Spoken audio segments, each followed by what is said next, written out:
Introduction to Organic Chemistry. Carbon is one of the most widely distributed elements.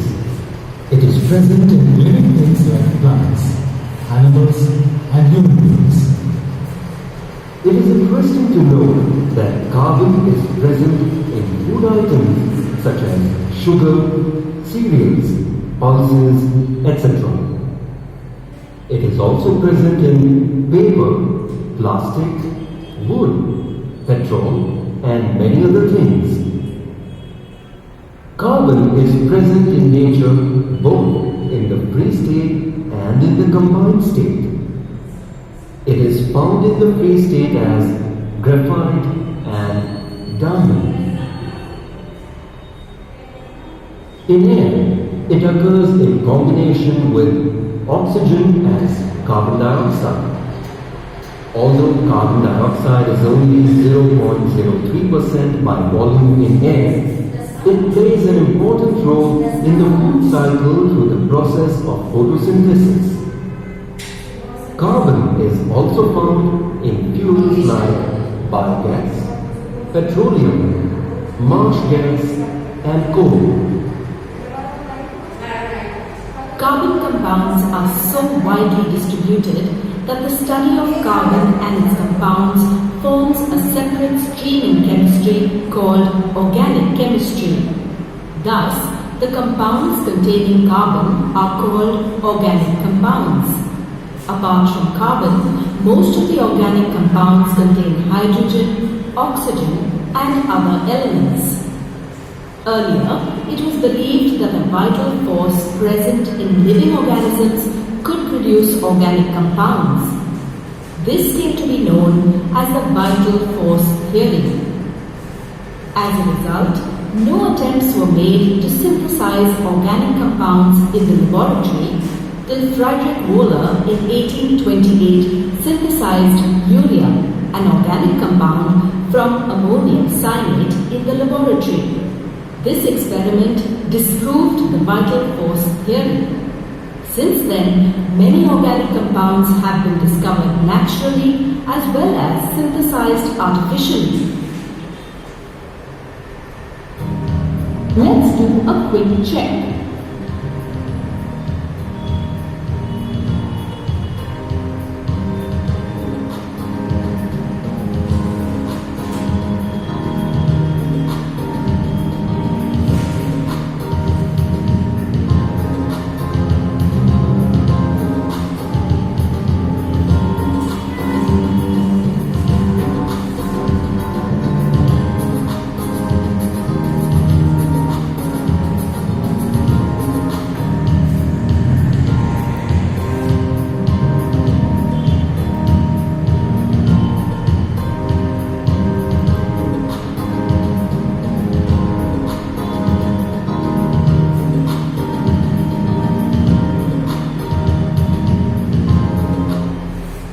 The covalent bond.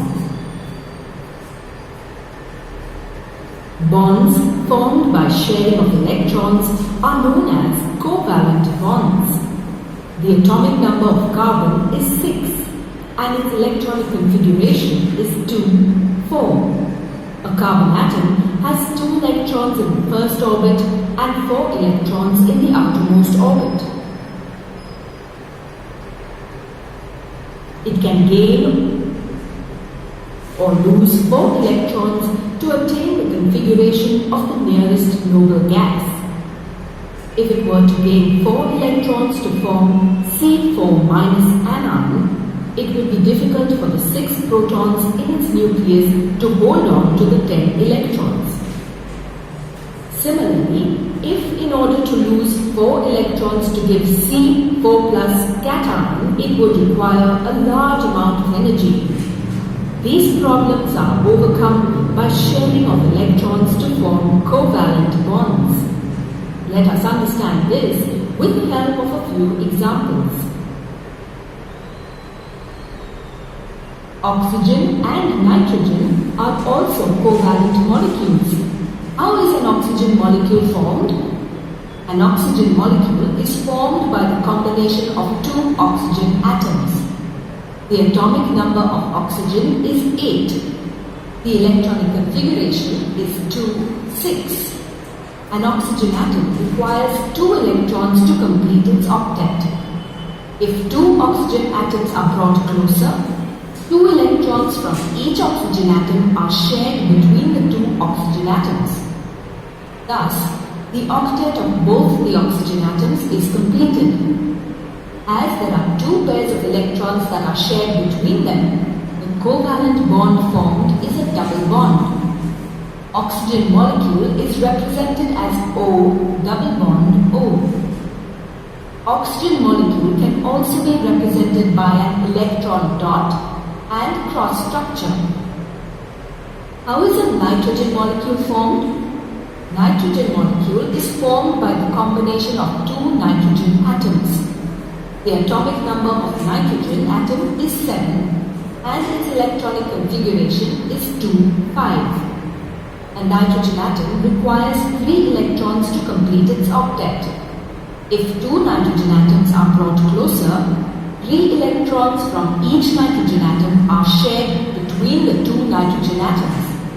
Thus, the octet of both nitrogen atoms is completed. As there are 3 pairs of electrons that are shared between the nitrogen atoms, the bond formed is a triple bond. Nitrogen molecule so formed is represented as N triple bond N. A nitrogen molecule can also be represented by an electron dot and cross structure. Methane is known as marsh gas as it is produced naturally by the decomposition of vegetable matter in marshy lands. Methane is used as domestic and industrial fuel. How is a methane molecule formed? A methane molecule contains 1 carbon atom and 4 hydrogen atoms. The atomic number of carbon is 6 and its electronic configuration is 2, 4. A carbon atom has 2 electrons in the first orbit and 4 electrons in the outermost orbit. Carbon requires 4 electrons to attain the nearest inert gas configuration, that is, of neon.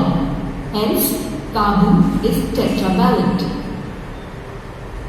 The atomic number of hydrogen atom is 1. Hydrogen atom has 1 electron in its outermost orbit. It requires only 1 electron to attain the inert gas configuration of helium. If 4 such hydrogen atoms share their lone electron with a carbon atom, then each of the 4 hydrogen atoms can complete their duplet state and the carbon atom can also complete its octet state. In this way, 1 carbon atom and 4 hydrogen atoms combine to form a methane molecule. The molecular formula of methane is CH4. Since only a single pair of electrons is shared between the carbon and each hydrogen atom, a methane molecule thus formed has 4 carbon-hydrogen single bonds. Methane can also be represented by an electron dot and cross structure. In the methane molecule, the carbon atom is centrally placed. Electrons of carbon are shown as crosses and the electrons of hydrogen are shown as dots. Organic compounds are covalent compounds having low melting and boiling points. This is because the bonds between 2 or more molecules of covalent compound are weak. Hence, a small amount of energy is required to weaken the forces of attraction between them. Let us study the melting points and boiling points of some compounds of carbon. The melting point of acetic acid is 290 Kelvin. Chloroform is 209 Kelvin and ethanol is 156 Kelvin. Methane has a melting point of 90 Kelvin. The boiling point of acetic acid is 391 Kelvin. Chloroform is 334 Kelvin and ethanol is Kelvin. The boiling point of methane is 111 Kelvin. Occurrence of carbon. The element carbon occurs in the free state as diamond and graphite. It also occurs in the combined state as carbon dioxide, methane, carbonates like chalk, limestone, etc., fossil fuels like coal, petroleum, and natural gas. Carbon is also present in organic compounds like carbohydrates, proteins, fats, etc.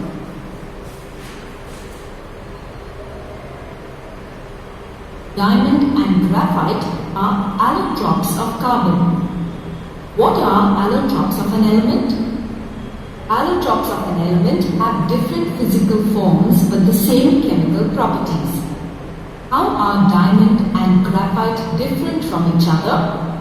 The diamond is a hard, beautiful crystalline substance, while graphite is a soft, greyish-black crystalline substance.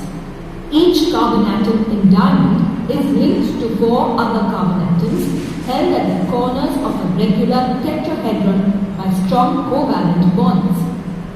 A diamond crystal is made up of carbon atoms which are strongly bonded to each other by a network of covalent bonds. These strong covalent bonds extend in all directions through the entire crystal. This gives the diamond a rigid, three-dimensional structure. On the other hand, each carbon atom in graphite is covalently bonded to 3 other atoms of carbon, forming layers of linked hexagons. These layers are held by weak forces and can slide over one another, making it a comparatively soft substance. Do diamond and graphite conduct electricity? Let us perform a small experiment to know this. Arrange a circuit using connecting wires, a bulb, a battery, a switch and crocodile clips. Insert a piece of diamond between the ends of the crocodile clips. Switch on the current. Does the bulb glow? No, it does not. Now place a piece of graphite between the ends of the crocodile clips. Switch on the current. Now does the bulb glow? Yes, it does. Why does this happen? In diamond, all the 4 valence electrons of each carbon atom are used in the formation of bonds. Hence, there are no free electrons. Diamond is therefore a non-conductor of electricity. In graphite, 3 valence electrons of each carbon atom are used in bond formation, and the 4th valence electron of each carbon atom is free to move. The presence of free electrons makes graphite a good conductor of electricity. How are the chemical properties of both diamond and graphite the same? Both diamond and graphite, on burning in oxygen, form carbon dioxide. Therefore, we can say that both diamond and graphite show the same chemical properties. Diamond is used for making jewelry. Black diamonds are used in cutting instruments like glass cutters. Graphite is used as a lubricant in machinery. It is also used in making electrodes in dry cells and for making the cores of pencils called pencil leads. Fullerene. Fullerene is a recently discovered allotrope of carbon. It is also known as C16 or buckyball. It forms discrete particles. The carbon atoms in fullerene are joined to each other in pentagonal and hexagonal structures. As a result, the structure of fullerene resembles a football. It is interesting to know that fullerene was named after the architect Richard Buckminster Fuller for the kind of domes he had built. Harold Kroto, Robert Kern, and Richard Smalley were awarded the Nobel Prize for Chemistry in 1996 for the C60 form of carbon. It is expected that C16 could be used in the revolutionary research related to superconductivity. Properties of fullerene are still being studied. Let's do a quick check.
The versatility of carbon.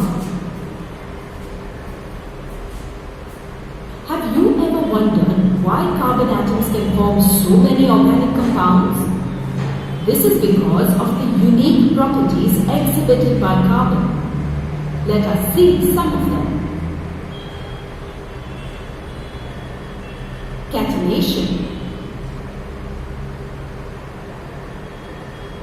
The most unique property exhibited by carbon is its ability to combine with itself. This property is called as catenation. Catenation means self-linking. Due to this property, carbon can form long chains which gives rise to a large number of carbon compounds or organic compounds. A long chain of carbon atoms can act as a backbone to which other atoms can attach in a number of ways to form many carbon compounds. In addition to long chains, they can form branched and ring structures. Carbon atoms can also be linked by double and triple bonds.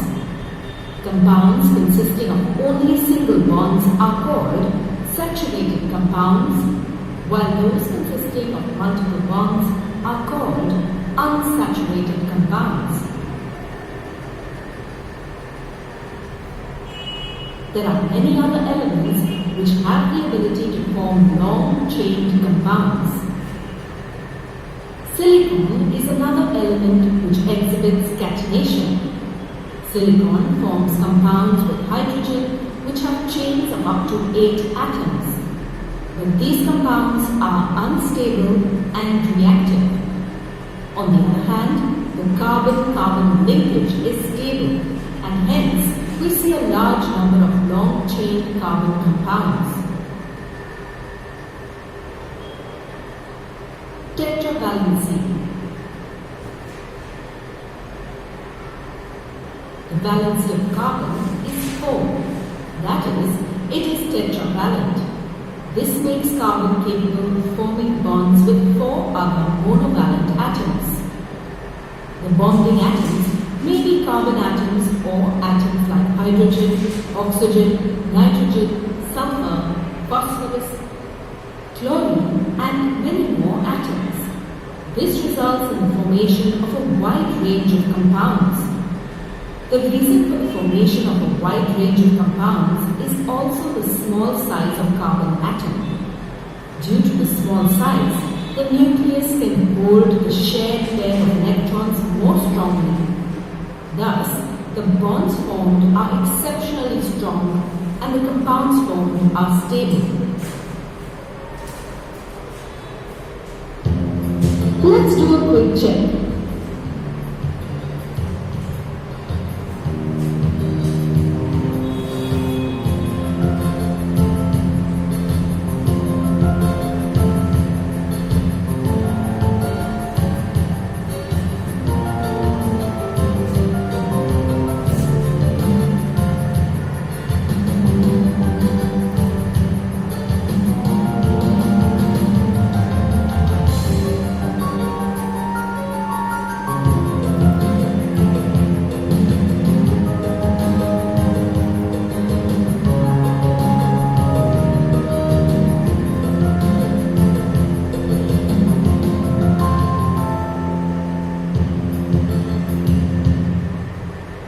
Chemistry of carbon compounds.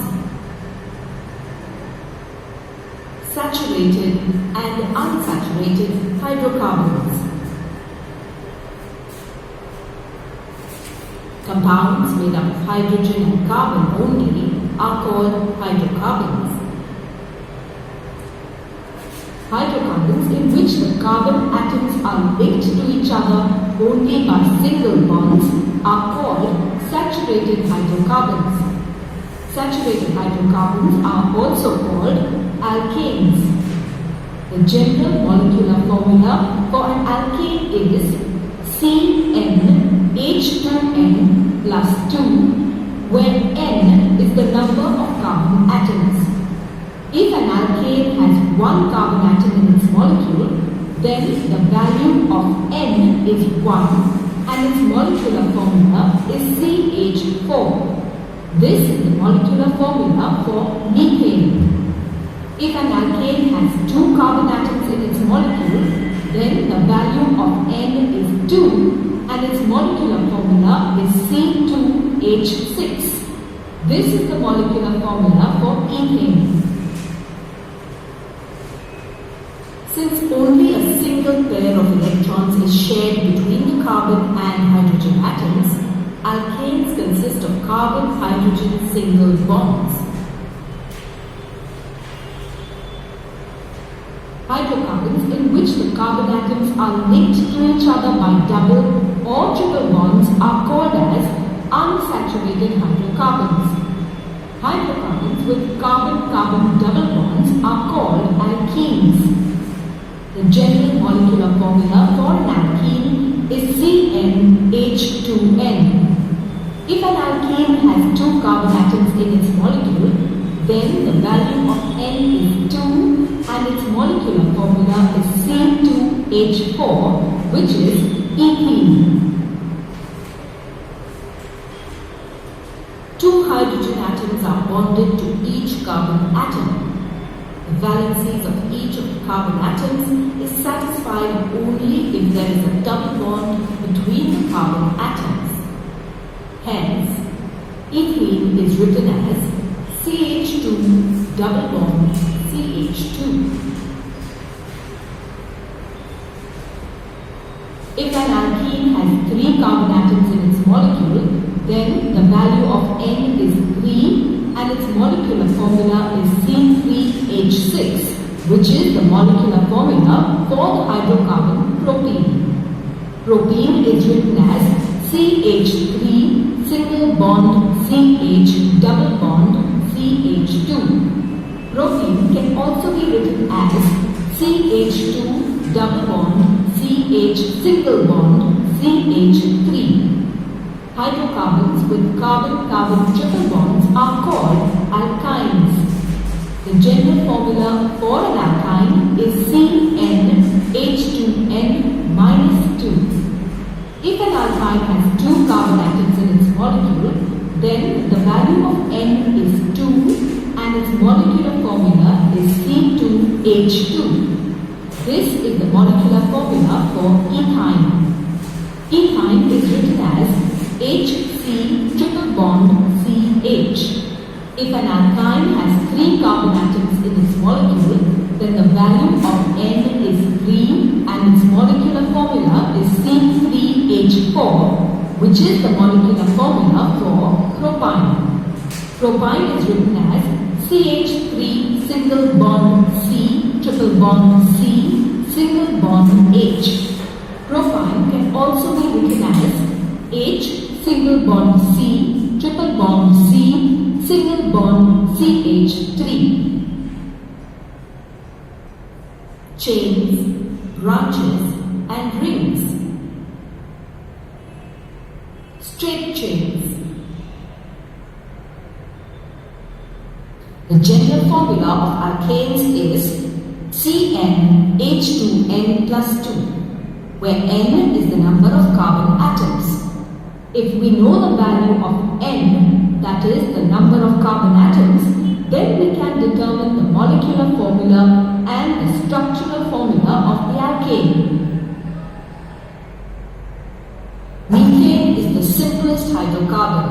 It is a saturated hydrocarbon and an alkane. If we increase the number of carbon atoms by 1 and the number of hydrogen atoms by 2, then we get the compound C2H6. This is ethane, which is the next member of the family of alkanes. If we add one more carbon atom and 2 hydrogen atoms to ethane, we get the compound propane with the formula C3H8. Let us determine the formulae and structures of some saturated hydrocarbons and complete the table.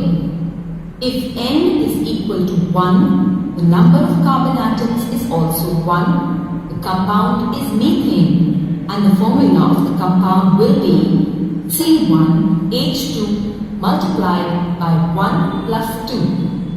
This gives the molecular formula CH4. The structural formula will have one carbon bonded with 4 hydrogen atoms. If N is equal to 2, the number of carbon atoms is also 2. The organic compound is ethane, and the formula will be C2H2 multiplied by 2 plus 2. This gives the molecular formula C2H6. The structural formula will have 2 carbon atoms bonded with 6 hydrogen atoms. If N is equal to 3, the number of carbon atoms is also 3. The organic compound is propane, and the formula will be C3H2 multiplied by 3 plus 2. This gives the molecular formula C3H8. The structural formula will have 3 carbon atoms bonded with 8 hydrogen atoms. If N is equal to 4, the number of carbon atoms is also 4. The organic compound is butane, and the formula will be C4H2 multiplied by 4 plus 2. This gives the molecular formula C4H10. The structural formula will have 4 carbon atoms bonded with 10 hydrogen atoms. If N is equal to 5, the number of carbon atoms is also 5. The organic compound is pentane, and the formula will be C5H2 multiplied by 5 plus 2. This gives the molecular formula C5H12. The structural formula will have 5 carbon atoms bonded with 12 hydrogen atoms. If N is equal to 6, the number of carbon atoms is also 6. The organic compound is hexane, and the formula will be C6H2 multiplied by 6 plus 2. This gives the molecular formula C6H14. The structural formula will have 6 carbon atoms bonded with 14 hydrogen atoms. If N equals to 7, the number of carbon atoms is also 7. The organic compound is heptane, and the formula will be C7H2 multiplied by 7 plus 2. This gives the molecular formula C7H16. The structural formula will have 7 carbon atoms bonded with 16 hydrogen atoms. In all the examples which we have seen, the carbon atoms are in the form of a continuous chain. Such compounds are called straight chain compounds.